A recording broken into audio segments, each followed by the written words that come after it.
Hello. ठीक है, मैं पिछले वीडियो में जहाँ तक था मैं उसके आगे सीधे जा रहा हूँ, ज़्यादा चर्चा पर चर्चा ना करके। ठीक है, तो इतिहास के को जानने के सूत्र में हम आते हैं आज उपनिषद पर। उपनिषद कितने हैं, कितने प्रकार हैं, किसमें क्या है, कोई जानने की जरूरत नहीं है। सिर्फ उतना ही जाने जितना आप एग्जाम के पॉइंट ऑफ व्यू से जरूरी है। तो हम आते हैं यहाँ पर उपनिषद। उपनिषद में एक पार्ट है छांदोग्य उपनिषद, जिसमें सत्यकाम और जावल की कथा का वर्णन है, जिसमें कृष्ण का भी वर्णन है। ठीक है, इसमें छांदोग्य उपनिषद में। और सबसे इम्पोर्टेंट बात आ जाती है, जो जनरल नॉलेज, बिल्कुल ही जनरल नॉलेज है, वो है सत्यमेव जयते कहाँ से लिया गया है।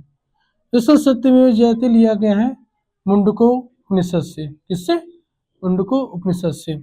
इसके बाद आता है सबसे नॉर्मल क्वेश्चन, यम नचिकेता संवाद।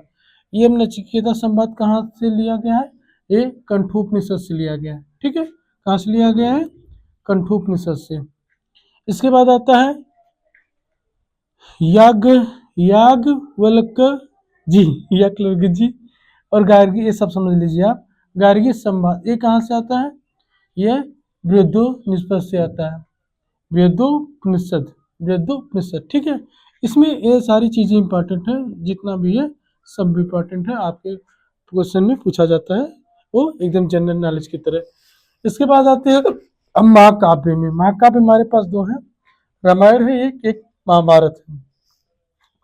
रामायण को क्या कहा जाता है? रामायण को आदि काव्य भी कहा जाता है। ठीक है, अब ये रामायण के पूरे संस्करण हैं जो जनरली पूछ लिए जाते हैं।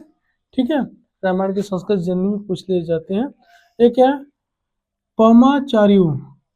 पमाचार्यो क्या है? ये जैन संस्करण है, रामायण का जैन संस्करण है, जिसे विमल सूरी ने लिखा है, विमल सूरी जी ने लिखा है, जो प्राकृतिक भाषा में है। ठीक है, इसके बाद दशरथ जातक। दशरथ जातक जो क्या है? बौद्ध संस्करण है। दशरथ जातक क्या है?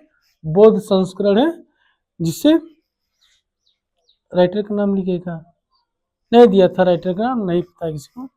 तो बौद्ध दशरथ जातक की पूछा जाता है कि दशरथ जातक क्या है? या बौद्ध संस्करण किसका? रामायण का। ठीक है, इसके बाद आता है तमिल संस्करण, जिसे किसने लिखा है? कंबन ने लिखा। ये इंपॉर्टेंट है, लगभग इनमें सभी इंपॉर्टेंट है, लेकिन कंबन वाला ज्यादा पूछा जाता है। किसने? कौन? कंबन ने क्या लिखा? तमिल संस्करण में रामायण लिखा है। इसके बाद रामचरितमानस तो हर घर में होता है, इसके बारे में ज्यादा बताने की कोई जरूरत नहीं है। ठीक है, अब आता है महाभारत, जिसे किसने लिखा है? वेद व्यास ने लिखा है। कितने पर्व? 18 पर्व है। ठीक है, पहले इसे जन संहिता कहा जाता था। जय संहिता में बहुत सारे श्लोक हैं, मुझे पता, लेकिन यहाँ पे जन कोई जरूरी नहीं है। इसके बाद इसे सत सहस्त्र संहिता कहा जाने लगा, फिर इसे बाद में महाभारत कहा जाने लगा। ठीक है, और कुछ तो छूट रहा है। हाँ, इसमें एक पर्व आता है भीष्म पर्व। भीष्म पर्व एक छूट गया। भीष्म पर्व में क्या है?